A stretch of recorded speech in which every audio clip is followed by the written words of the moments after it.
Ate Des. Yes, be, ano yun? Ate, tatanong ko lang po sana kung pwede na po bang mag-cash out sa inyo? Cash out? Oo, Opo. pwede naman. Ate, 7,000 po kasi yung ika-cash out ko. Kaya na po 7,000. ba? Sige Opo. lang. Isan mo dyan sa unang number. Buti pa po dito ate, tumatanggap po kayo ng cash out kahit maaga pa po. Kasi nakatatlong tindahan na po ako napuntahan, hindi po nila tinanggap yung cash out ko kasi wala pa daw po silang benamano. Bawal daw po kasi maglabas Ay, ng ganun pera ba? pag Ay, maaga dito pa. naman, tumatanggap naman ako ng cash out kahit wala pa akong, buena mano. Yung ibang tindahan po ate, hindi tumatanggap pag ganun kasi malas daw po yun eh. Kasi ilalabas daw po yung pera ang aga-aga pa. Oo, Ganun bawal yung talaga sabi. maglabas ng pera. Yun nga po yung sabi nila. Eh, syempre, may kita naman ako dyan kahit ilalabas ko yung pera. Una pa rin papasok sa akin. Kasi bago ko ibigay yung pera sa'yo, magsisend ka na sa GCash ko. Di mauuna pa rin papasok yung pera mo. Ay, hindi siya palabas. Ganun yun. Ay, oo nga po, no? Tamang diskarte lang po talaga yung kailangan, no? Wala, iba-iba tayo ng iba-iba tayo ng sa tindahan. Magkano sisend mo? 7,000 po ate. Sakto 7. Apa, saktong 7K po. Sige. I-send mo na lang dyan sa unang number, ha? 0936. Sige po ate, i-send ko lang po sa inyo sandali. Buti po pala ate, sinubukan ko pong mag-cash out dito. Kasi sa ibang tindahan, tinanggihan ako eh. Parang ako mapalayo. Hindi, dito, kahit bagong bukas pa, tinatanggap ko yung cash out. Basta may pondo yung GCash ko. Oo nga po, no? Kasi sayang din po yung yung kita dun eh, yung charge nyo. Kung mapunta pa sa iba. Nasaan mo na? Pa-check po muna ate yung pangalan kung Saan? tama po ba. Eto. Yes. Oh, tama. Yan nga. Sige po ate, i-send ko lang po. Oh, 7,000. Sige, send mo. Ate, kailangan pa po ba yung yung reference number Oh, po? syempre kailangan ko yung reference number. Na-send ko na po kasi. O, teka lang ha.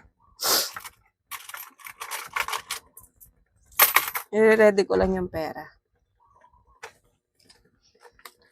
Wait lang ha, double check ko lang kung pumasok na sa akin. Ah, sige po ate. Ito po yung yung screenshot ko po. Na-send ko na po.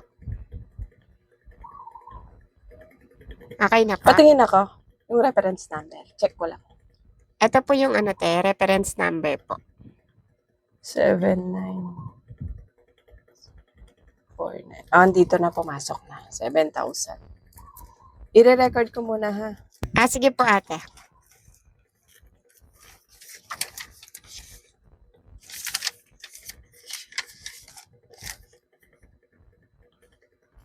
Seven, 7,000. Yung charge nun, 140. Sige po ate, i-kaltas nyo na lang po dun sa Okay, cash out ko. Papirma na lang ako sa dulo. Ito po ate, okay na po. Sige, okay na. Bali, na lang. 6,860 ha.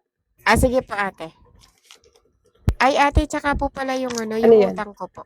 Yung utang ko po dito, di ba 570 po? Ay, yung utang mo dito? 570 po, tama po ba?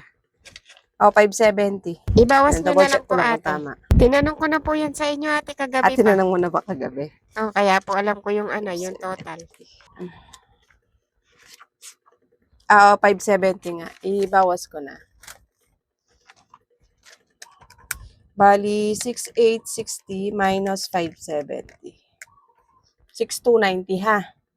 Sige po ate. Sige.